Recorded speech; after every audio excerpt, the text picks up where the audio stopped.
Hi, mentors. Let's talk about part one of meeting one, creating symmetry. It has three parts, an introduction, then opening up, and finally the symmetry activities. This video will only cover the symmetry activities, in which you'll have around 35 minutes to do so. So let's just go and explore a little bit about what this is all about. And you can read this more in detail in the manual, in the teaching manual. I'll just go and take a look at the student workbook, student manual, which is at the end of the teaching manual. You can take a look. And so here's creating symmetry.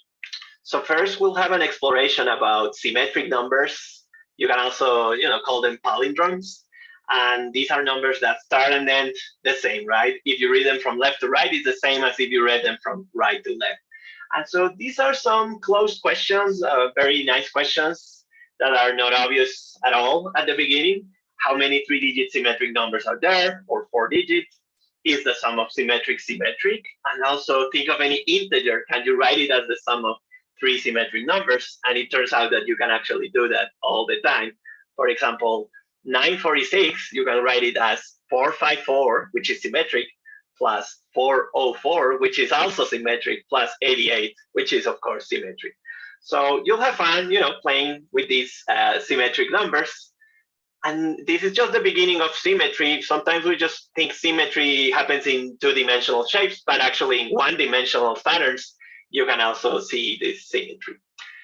Then you'll play the virtual piano, and this is just a follow-up to these symmetric numbers, just to hear these symmetric sequences. So you're not interested in numbers only, you can put some letters there. Let's click on this virtual piano, and you'll just have some fun. Maybe kids in the chat can give you the codes for the so you just play piano. Let's play some symmetric sequence, 4 8 4, and then that's symmetric. You can actually edit here, and let's do another symmetric sequence. Maybe let's do T 6 8 8 6 T. Maybe let's put an 8 here and also here, and let's click on go. So you have a symmetric sequence, right? So it's a palindrome, and then you can play this in the piano. Let's see how it plays.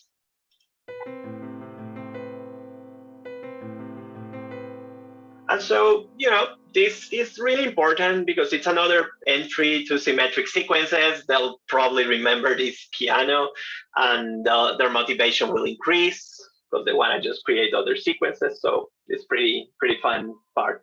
Just don't spend too much time on the piano. Try to move fast to the next part, which is the logos. So now you have some logos here of different brands. Which logos do you recognize? You start with this exploration, and then you jump to symmetry, which have symmetry and which type of symmetry. And for those that don't have symmetry, how could we change them? So you can look at the solutions there and spend some time. You can also show other logos when you're sharing screen, or have students come up with new logos, etc., etc. And then you'll actually create a logo. So you'll use our Google Sheets to do it. And those Google Sheets are in the resource teaching resources. So let's take a look at this Google Sheet. And I have a quick sample here. Say I'm Peter the Anteater, and I want food for all. So this is my mission. So I'm just creating a fictional nonprofit. And then I want to create the logo. And what I'm going to do is I'm just going to use letters from A to L. To create the logo. So let's say I could have D, E, D, E, and so on. And let's say I want a symmetry along the horizontal line. So I would just, put also here D, E, D, E, D, E, D, E. And so whatever I do here, up here, I do down here. And so you start creating this symmetry. You can work in the 8x8, but also on the 16x16. And it's pretty open-ended. You don't have to do this type of symmetry or that type of symmetry. You can have multiple symmetries and explore. Everybody's going to be doing that at the same time. And so, you want to give some time first for kids and mentors to do their logos. And then you want to comment on them and actually correct if figures are not symmetric, make any necessary corrections. The last part involves other types of symmetries, more real in the sense that they're more in buildings or in tiles. So they're actually, you can touch them and see them when you travel through the world, azulejos. So you first show these pictures and then ask them what they notice, what they wonder, just discuss, freely discuss and explore so that kids can discover some symmetries there. And finally, what you'll do is you click on this link and they're gonna create some tiles. And so these tiles, you start with a circle, you draw a big circle, the beginning, then you can draw other circles, and it's pretty cool. You're gonna create some really cool patterns. You can also draw lines connecting two circles, as many as you want. Okay, so let's say I'm done here for the skeleton. Then I click here on fill, and it's gonna ask me if you're really finished with your basic shape, and I am.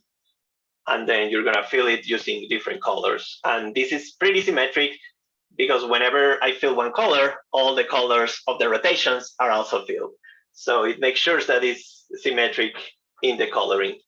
And this is another nice way to think of symmetries, very dynamic because you see it actually in action, not the complete shape, but you actually see how it's filled. So it reinforces the concept of rotational symmetry, which is that whatever shape you have, if you rotate a little bit, you also have the same shape, right? So like pretty much flowers have that. So that's the last part. And after that, you would be done with the exploration. So have fun. It's a lot of exploring all the five senses, and, asking kids lots of questions about symmetry. Have fun.